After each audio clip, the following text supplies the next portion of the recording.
오늘은 갈라디아서 강의 복음이 답하다 그 12번째 시간이고요. 복음 안에서 우리는 그리고 나는 이라는 제목으로 함께 하나님 말씀을 나누도록 하겠습니다.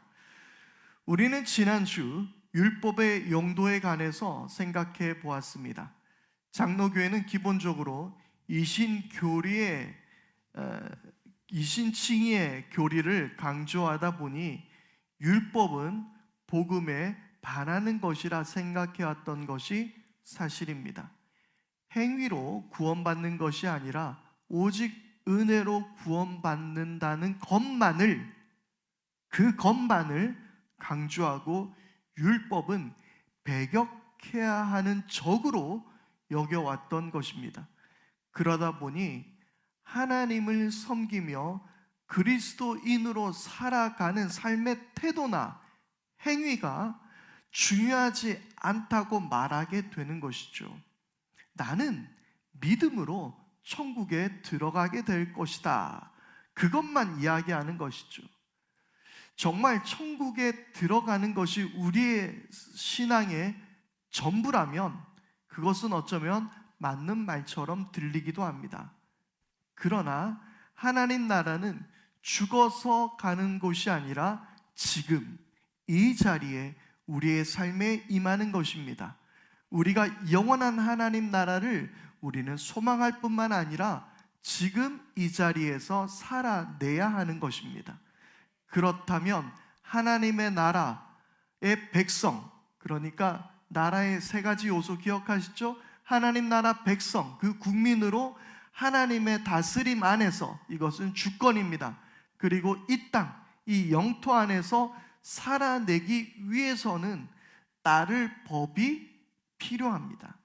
그것이 율법이며 즉 말씀입니다. 그렇다면 우리가 복음으로 살아내야 하는 측면에서는 율법 그 자체를 거부할 이유는 없을 뿐더러 부정적으로 해석하는 경향에서 우리는 벗어날 필요가 있습니다.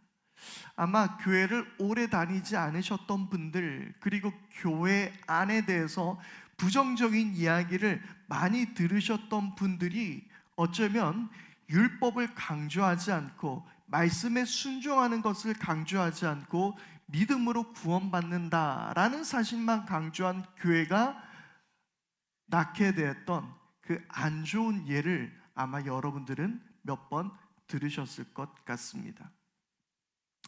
자, 우리는 이런 율법을 부정적으로 보려는 그 경향에서 벗어날 필요가 있다는 것이죠. 그런 의미에서 성경의 뉘앙스를 다시 우리는 잘 살펴봐야 합니다. 우리는 성경의 번역 자체가 종교개혁 이후에 이루어진 것이기에 다소 율법에 관해서 부정적으로 해석하는 뉘앙스를 가지고 있습니다. 그런데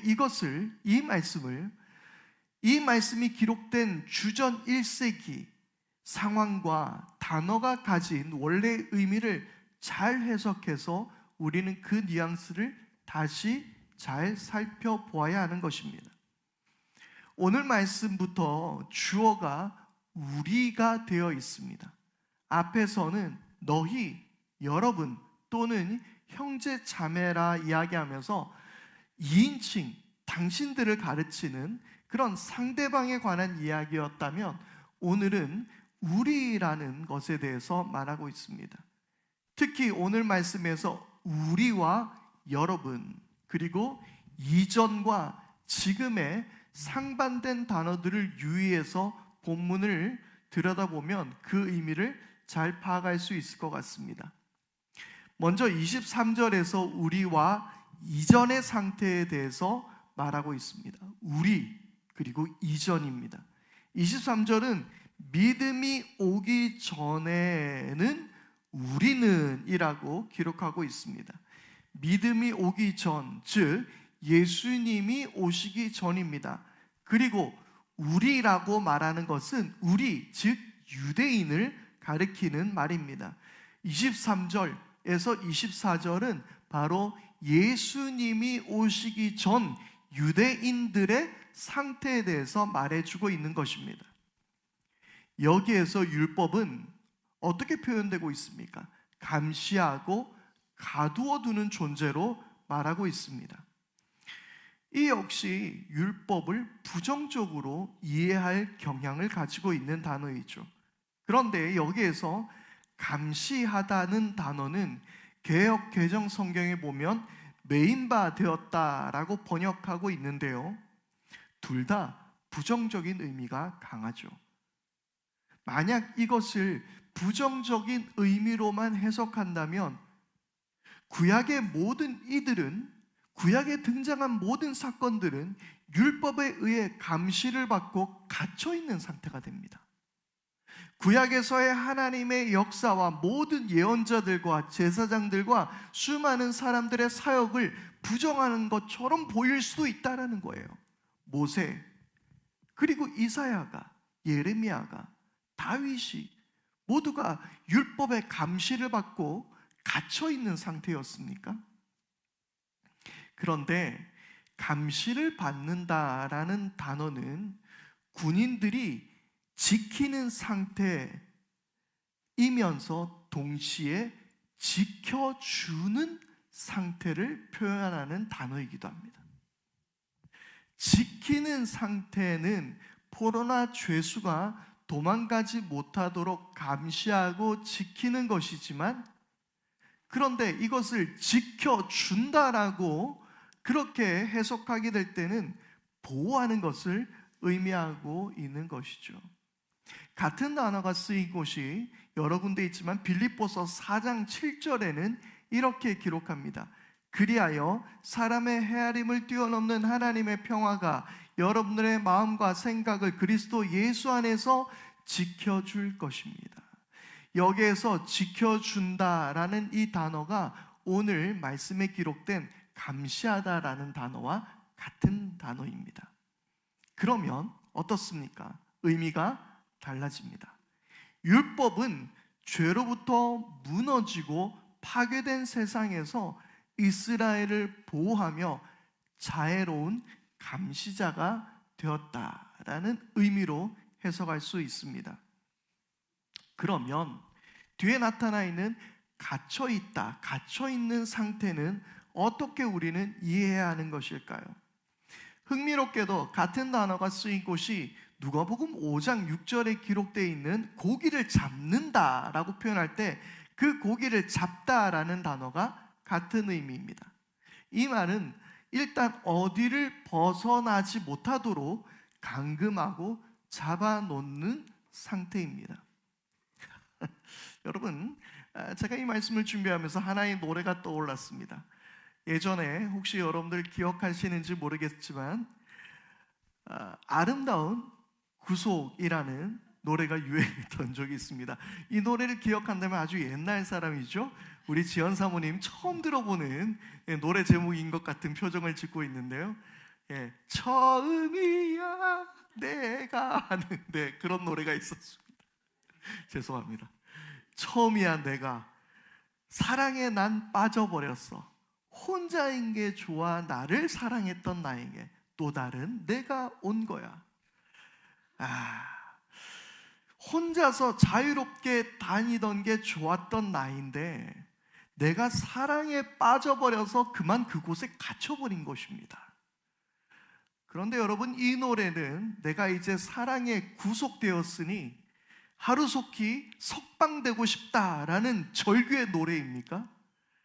혹시 여러분들 가운데서는 간혹 그러신 분들이 있을 수도 있습니다만은 없으리라 믿습니다. 그런데 이 노래는 아름다운 구속 상태에 있는 것을 좋아하는, 행복해하는 노래이죠. 율법은 이 세상에서 그리스도가 오실 때까지 이스라엘 백성들을 율법으로 보호하고 구별해둬서 가두어두는 하나님의 도구였습니다. 말씀이 우리를 가두어둔다고 생각하십니까?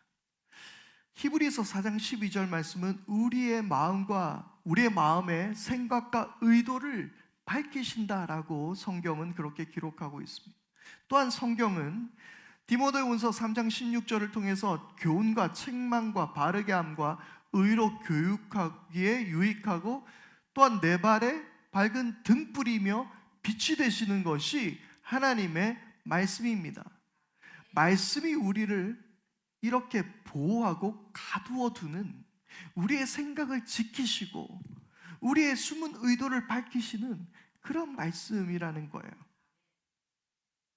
그런데 여러분, 이 성경이 우리의 마음의 생각과 의도를 밝히시고 또한 이 성경이 교훈과 책망과 바르게 함과 의로 교육하기에 유익하다라는 이 말씀, 그리고 시편의 내 발에 밝은 등불이며 빛이 된다는 이 말씀, 여기에서 바울이 말하고 있는 이 디모데후서와 또 히브리서에서 말하고 있는 성경은 어떤 성경입니까? 우리가 읽는 신약 성경입니까? 아니요. 여기에서 말하는 성경은 구약입니다. 이 구약의 말씀들이며 즉 이 말씀은 율법입니다. 물론 당연히 이제 우리에게는 신약과 구약을 합쳐서 하는 말씀이죠. 그것이 성경이라는 것입니다. 하지만 디모데후서에서 바울이 디모데에게 말하는 이 성경, 바르게 교훈과 책망과 바르게 함과 의로 교육한다는, 유익하다는 이 성경은 구약 성경 율법의 말씀입니다. 여러분, 그래서 이 말씀이 우리를 가두어 둔다라는 의미가 이제 어떤 것인지 우리는 다시 한번 생각해 볼 수 있는 거예요. 또한 당시 로마법에서는 단지 감옥에 갇혀 있는 것은 형벌이 아니었습니다. 지금처럼 말 그대로 범죄자가 이 범죄가 완전히 밝혀지기 전까지 구속되어 있는 상태인 것이죠. 그래서 우리가 항상 이 구속영장을 이야기하게 될 때에 도주의 우려, 증거인멸 등을 막기 위해서라고 말하고 있는데요. 더욱이 당시 로마에서는 갇혀 있는 것 자체가 형벌이 아니라는 이야기입니다. 아직 형벌이 치루어지기 전에 이 사람을 도망가지 못하도록 붙잡아 두는 것, 그 상태가 감옥에 갇혀 있는 거예요.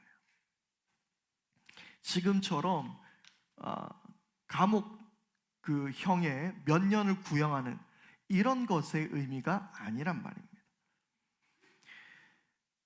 그래서 우리가 살펴볼 때 감옥에 갇혀 있다, 율법이 우리를 감옥에 갇혀 있게 만든다라는 의미가 감옥형에 처하는 그 안 좋은 부정적인 도구처럼 보이지만 당시에 이것이 그렇게 읽히는 구절이 아니었던 것을 우리는 생각해 봐야 합니다. 이스라엘이 실패한 이유는 율법이 그들을 감옥에 얽매였기 때문이 아니라 그들이 말씀을 떠났기 때문이었습니다. 하나님의 율법이 실패한 것이 아니라 그들이 말씀을 순종하지 않았기 때문입니다. 바울은 율법을 따르는 것이 나쁜 것이 아니라 율법으로 잣대를 긋고 율법으로 사람을 판단하고 재단하고 편을 가르고 이방 사람들을 유대인처럼 만드는 것을 바울은 경고하고 있었던 것이죠. 그래서 율법은 당시 이스라엘 백성을 이끄는 개인교사 역할을 했다라고 바울은 기록하고 있습니다. 그런데 여러분, 여기에서요, 이 개인교사가 나오는데 이 개인교사는 지금의 개념과 전혀 다른 것입니다. 이 개인교사는 지금 존재하지 않는 직업입니다. 우리가 흔히 생각할 때 개인교사라고 하면 개인 과외 선생님 정도로 우리는 생각할 가능성도 있죠. 예전 성경에서는 이것을 몽학 선생이라고 번역하기도 했고요. 한번 들어보셨죠? 그리고 개역 개정에서는 초등교사라고 번역하고 있는데 이건 역시 모호한 개념입니다. 왜냐하면 이 직업이 지금 존재하고 있지 않기 때문입니다. 얼마 전 우리 교회 로운이는 어린이집을 졸업하고 유치원을 입학했습니다. 제가 어린이집을 졸업하고 유치원 뭐 그게 그거지 않냐라고 이야기했지만 로운이는 아주 기분 나빠했습니다. 이제 나는 어린이가 되었다라는 그런 그 모습을 볼 수 있었는데요. 어린이집과 유치원은 엄연히 다른 기관입니다. 어린이집은 만 0세부터 5세까지 영유아를 대상으로 하고 있으며 유치원은 만 3세부터 5세까지 유아를 대상으로 하고 있습니다. 그리고 나이로만 분류되는 것이 아닌데요. 어린이집은 보육에 초점을 맞추는 반면 유치원은 교육에 초점을 맞추고 있습니다. 이 관할 기관도 다른데요. 어린이집은 보건복지부 소속이고요. 유치원은 교육부 소속입니다. 오늘 말씀에서 개인 교사로 번역된 헬라어 파이다고고스라는 단어인데요. 이 파이다고고스는 유치원 선생이라기보다는 어린이집 소속으로 이해하는 것이 좋습니다. 다만 이들은 각각 가정에서 노예를 활용해서 이 파이다고고스 개인 교사 일을 시켰습니다. 아이에게 어떤 특별한 것을 교육하지는 않습니다. 가르치지는 않아요. 하지만 아이를 돌보고 지키고 학교를 잘 다녀오는지를 살피는 보호하는 역할을 했던 것이 이 파이다고고스 개인 교사였다라는 거예요. 그리고 교육을 하는 것이 아니고 아이들의 잘못을 가르치고 단단히 훈육하는 일을 하기도 했는데요. 고대 그림 속에서 이 파이다고고스, 이 개인 교사 이분은 가끔 지팡이나 회초리를 들고 있는 모습으로 보여지고 있었다고 합니다. 지금 이러면 어린이집 선생님이 지팡이와 회초리를 들고 있다 그러면 고소하고 난리가 납니다. 그런데 고대에서 어린이를 때려서 교육하는 것은 그리 나쁜 행동이 아니었습니다. 하필 이때 로운이가 들어왔네요. 고대에서는 어린이를 때려서 교육하는 것이 결코 나쁜 행동만은 아니었습니다. 잠언 23장 13절 14절을 보게 되면요, 아이 꾸짖는 것을 삼가지 말아라. 매질한다고 하여서 죽지는 않는다. 그에게 매질하는 것이 오히려 그의 목숨을 수월해서 구하는 일이다. 로나, 하필 네가 이때 들어왔을 뿐이야. 지금 들으면 이 말씀이 어린이 인권 문제에 논란이 될 수도 있겠지만 예전에는 문제가 되지 않았다는 거예요.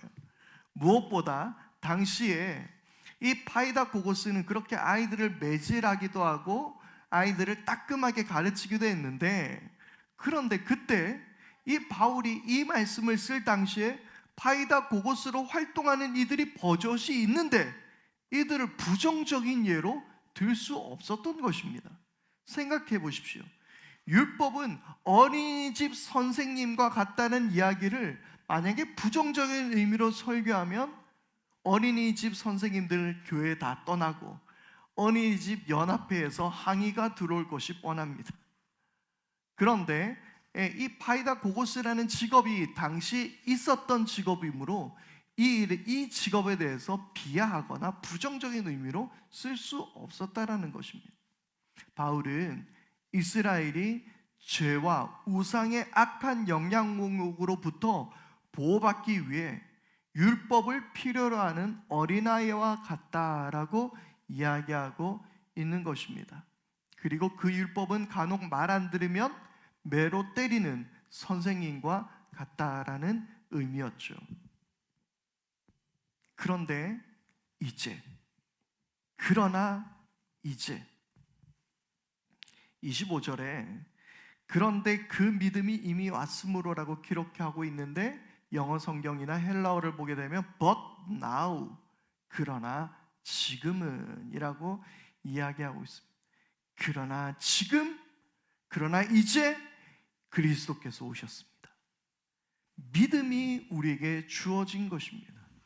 그리스도의 믿음으로 그리스도의 피스티스로 우리는 더 이상 개인 교사의 지도를 받을 필요가 없습니다. 다 큰 아이가 어린이집에 더 이상 머물 수 없는 것처럼 말입니다. 자, 그리고 26절입니다. 26절 말씀 함께 읽겠습니다. 시작. 여러분은 모두 그 믿음으로 말미암아 그리스도 예수 안에서 하나님의 자녀들입니다. 아멘. 개인 교사, 즉 파이다고고스의 사명은 주인의 아이를 돌보는 역할입니다. 그런데 이제 우리는 하나님의 자녀가 된 것입니다. 더 이상 우리 집 노예였던 파이다고고스의 보살핌이 아닌 이제 상속자로서, 아들로서, 딸로서, 자녀로서 자유롭게 살 수 있게 된 것입니다. 성경의 본문은 이제는 우리라는 주어에서 여러분으로 바뀌었습니다. 예수의 믿음으로 우리, 즉 유대인만을 보호했던 율법이 사라지고 우리 모두가, 여러분 모두가 하나님의 자녀가 되어 자녀의 권세를 누리게 되었다라고 말하고 있습니다. 보호가 가두고 지켰던 모든 담이 무너지고 사라지고 모두가 하나님의 자녀가 된 것이며, 그리고 아브라함의 자손들이 되었다라고 선언하고 있는 것입니다. 성숙한 자녀들이 될 수 있었던 것입니다. 그런데 여러분, 이것은 우리가 한 일이 아닙니다. 우리가 성장하게 된 것이 우리의 노력으로 된 것이 아닌 것처럼 하나님의 자녀로 받아들여진 것도 우리의 노력이 아닌 오직 하나님의 은혜로 된 것인 줄 믿습니다. 27절은 이제 그러한 그리스도인의 새로운 삶의 시작을 우리에게 일러줍니다. 27절 함께 읽겠습니다. 여러분은 모두 세례를 받아 그리스도와 하나가 되고 그리스도를 옷으로 입은 사람들이기 때문입니다. 아멘. 여러분, 그리스도인이 되기 위해서 먼저 세례를 받아야 합니다. 세례를 받는 것은 완전한 새로운 존재가 되었음을 의미합니다. 원래 세례는 침례였습니다. 침례가 뭐냐면 사람을 물 안으로 완전히 빠뜨립니다. 완전히 물에 들어갔다가 나오는 것이 침례입니다. 그런데 우리 예수교 장로회는 편의상 가볍게 물을 얻는 것으로 그것을 대신합니다. 그러니까 느낌이 좀 덜하죠. 그래서 이 세례수를 머리에다 갖다 부어야 하나 그런 생각도 해봤지만, 어쨌든 이것은 들어갔다가 나오는 것, 즉 내가 죽고 예수가 사는 것을 의미합니다. 나는 그 물에 빠져서 죽었습니다. 죽은 채로 있습니다. 내가 사는 것은 부활하신 예수 그리스도입니다. 그것을 갈라디아 2장 20절이 말씀했죠. 나는 그리스도와 함께 십자가에 못 박혔습니다. 이제 살고 있는 것은 내가 아닙니다. 그리스도께서 내 안에 살고 계십니다. 할렐루야.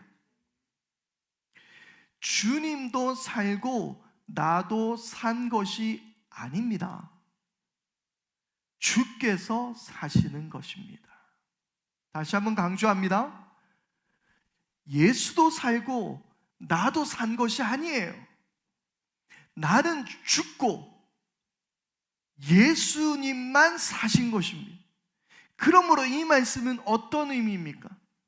완전히 존재 자체가 바뀐 것입니다. 이해가 안 되시는 분은 기생수를 보십시오. 존재가 완전히 바뀐 것입니다. 더 이상 내가 아니에요. 왜 이렇게 잘 이해를 하죠? 그리고 말씀에 보면 그리스도를 옷 입었다라고 이야기합니다. 성경은 옷과 관련해서 우리의 존재나 신분이나 사람의 위치를 설명합니다.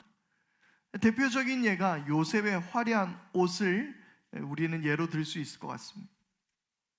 또한 동시에 이제 옷을 입을 만큼, 그리스도로 옷을 입을 만큼 성장했다.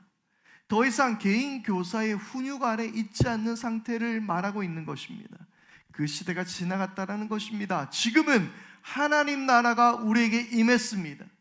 율법의 행위로 의롭게 되고 구별되는 시대는 끝이 났단 말입니다. 우리 모두가 그리스도 안에서 이제 예수로 하나가 된 존재라는 사실입니다. 유대 사람, 그리스 사람도 없습니다. 종도 자유인도 없습니다. 남자와 여자가 없다라고 선언합니다. 바울의 이러한 선언은 너무나도 혁명적인 선언이었으며 시대를 거스르는 선언이었습니다. 유대인은 이방인과 엄연히 다른 존재였습니다. 도무지 그들과 같을 수 없는, 이방인과 같다라고 말할 수 없는 선민의식에 빠져든 것이 유대인이었습니다. 그와 같은 당연한 것들이 사라졌습니다. 당연히 유대인과 그리스인은 다른 사람이었는데 그 당연한 것 같은 다름이 사라졌습니다. 종과 자유인은 그 시대에 필요한 생존 방식이었습니다. 종은 살기 위해서 종으로 살아야 했으며 자유인은 그 역시 살기 위해서 종이 필요했습니다. 그런데 그러한 당연한 사회 구조도 사라지겠습니다. 당시 여자는 온전한 사람으로서 대우를 받지 못한 삶을 살았습니다. 그 역시 당연한 세상의 삶의 방식이었습니다. 그러나 바울은 그것 역시 거부합니다.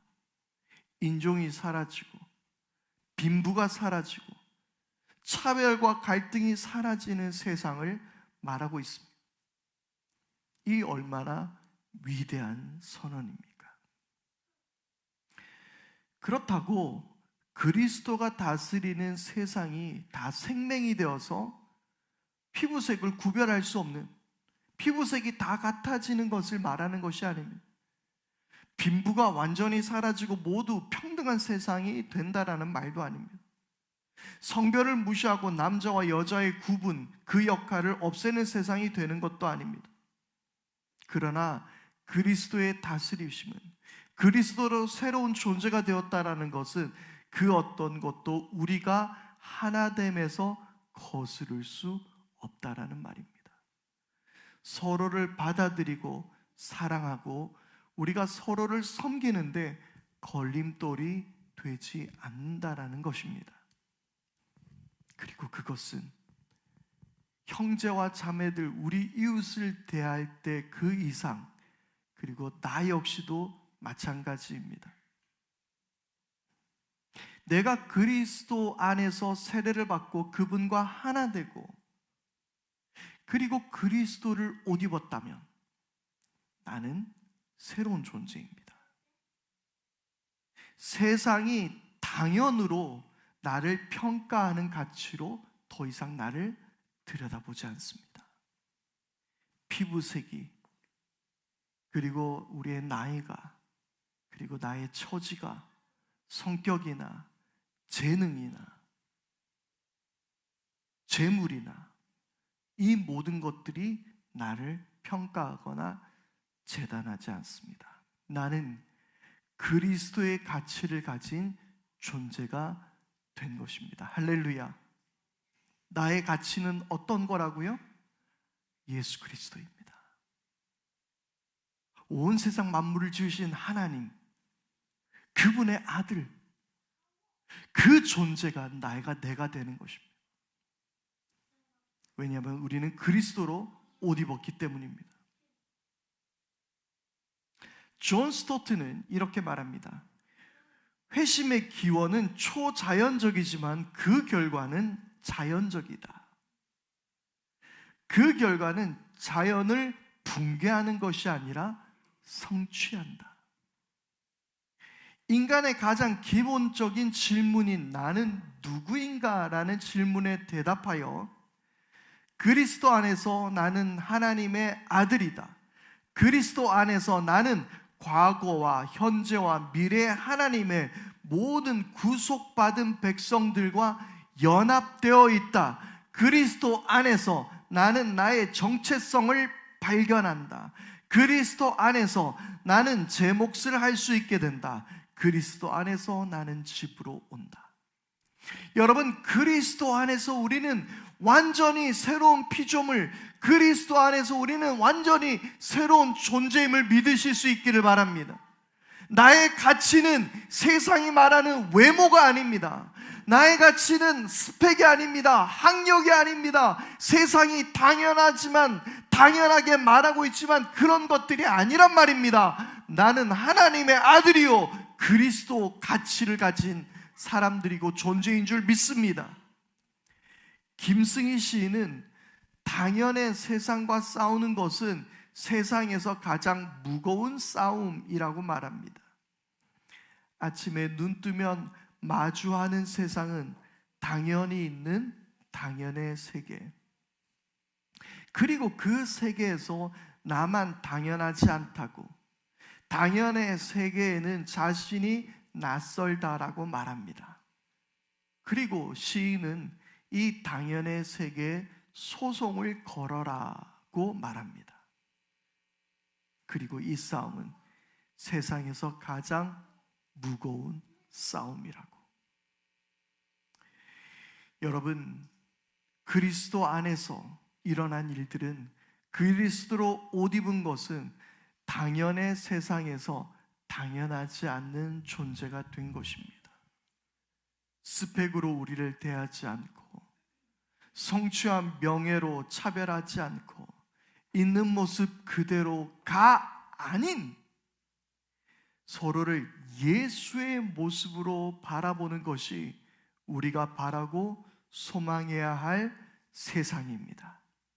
나 역시 무언가 성취한다고 해서 내가 더 나은 존재가 되는 것이 아니라, 내가 유명한 인플루언서가 되고 내 성취가 많은 사람들에게 알려진다고 해서, 내가 더 많은 돈을 번다고 해서, 내 명예가 더 높아진다고 해서 내가 더 나은 존재가 되는 것이 아니라, 우리는 예수 안에서 예수로 인하여 이미 최상의 존재가 되었다는 사실을 믿으시는 여러분들이 될 수 있기를 바랍니다. 우리는 어쩌면 율법을 배격한다라고 말하고 있지만 사실은 너무나도 율법적이라는 것을 우리는 들여다보게 됩니다. 또한 정작 순종이 필요할 때는 우리는 그저 믿음이 중요하다라고 외쳐대고 있는 것은 아닙니까? 우리는 그렇게 서로를 또는 나를 대하고 있지는 않습니까? 여러분, 우리 안에 있는 예수 그리스도를 우리 서로를 향해서 들여다볼 수 있게 되기를 바랍니다. 율법으로 우리를 재단하고 평가하고 판단하는, 줄을 긋는, 차별하고 분리하는 시대는 끝이 났습니다. 우리는 예수 안에서 하나인 줄 믿습니다. 우리 이 시간 옆에 분에게 우리 이렇게 함께 고백했으면 좋겠습니다. 옆에 분을 바라보면서 당신에게서 예수님을 봅니다. 우리 한번 인사하겠습니다. 시작. 당신에게서 예수님을 봅니다. 우리 모두 안에서 예수님, 우리의 실패한, 패배자인, 죄인인, 더러운 그 모습이 아닌 예수 안에서 온전한, 그 십자가로 온전한 우리 모두가 된 줄 믿습니다. 이 시간 우리 함께 찬양하며 우리 말씀 앞에 결단하며 나가십시다. 십자가에서 주님은 우리의 모든 이름을 바꾸시고 우리를 새로운 존재로 삼으신 줄 믿습니다. 할렐루야.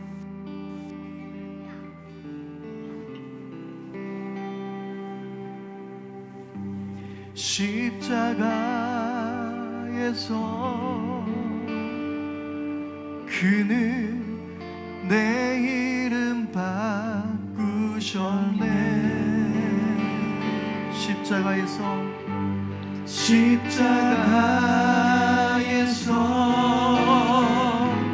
그는 내 이름 바꾸셨네. 다시 한번 십자가에서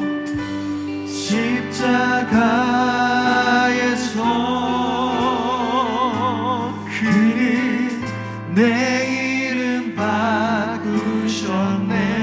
십자가에서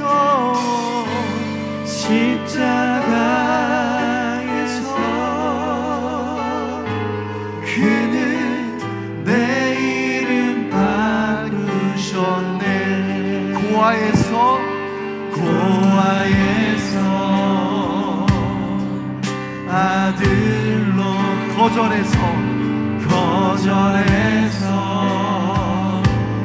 용납으로 죄인에서 의인으로 바꾸어 주셨네. 아멘. 십자가에서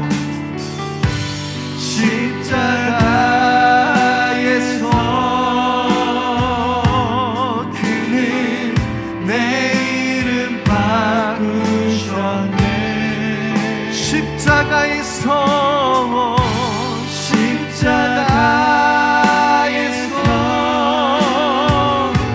그는 내 이름 바꾸셨네. 저주에서 축복으로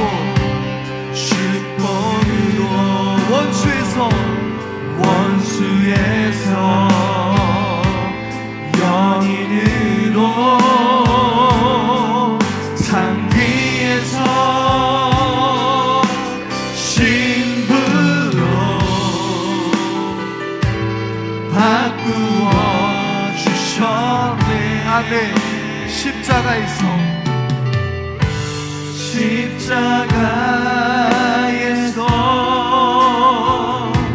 그는 내 이름 바꾸셨네. 십자가에서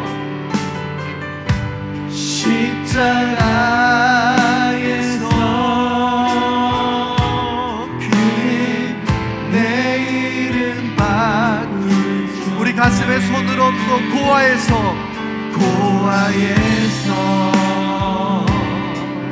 아들로 거절해서 용납으로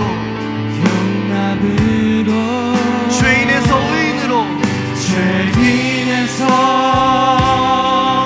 의인으로 바꾸어 주셨네. 저주에서 축복으로 원수에서 영인으로 상기에서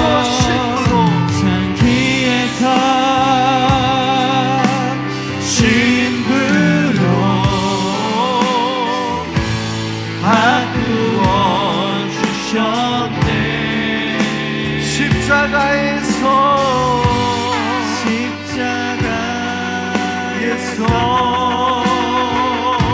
그는 내 이름 바꾸셨네.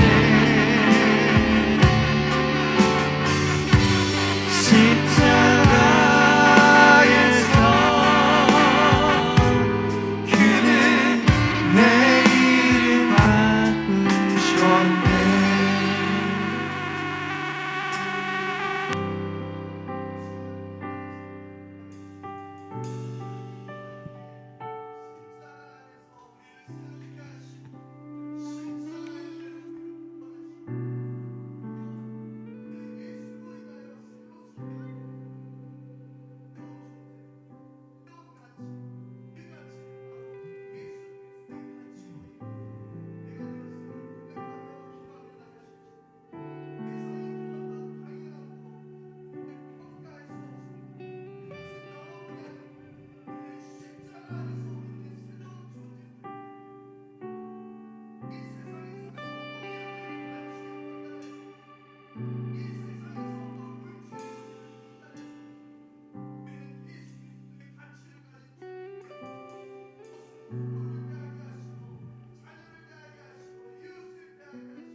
아버지 하나님, 우리는 예수로 옷 입은 새로운 존재들인 줄 믿습니다.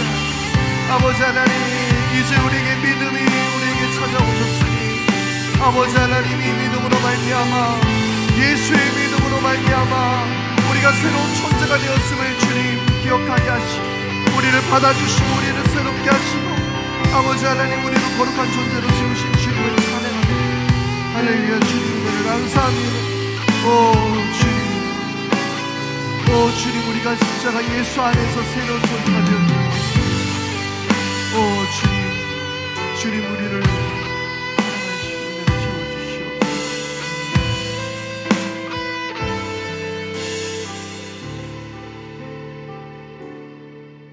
하나님 아버지, 우리가 예수로 인하여 새로운 존재가 되었음을 믿습니다.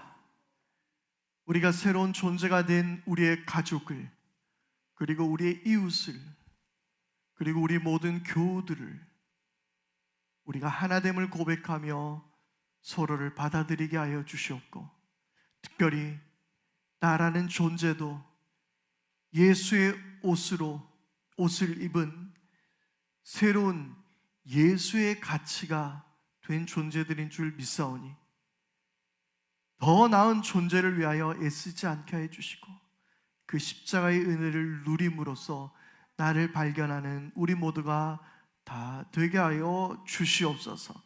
오늘의 말씀 앞에 결단하며 사도들의 신앙의 고백을 따라 사도신경으로 우리의 신앙을 고백하오니, 나는 전능하신 아버지 하나님, 천지의 창조주를 믿습니다.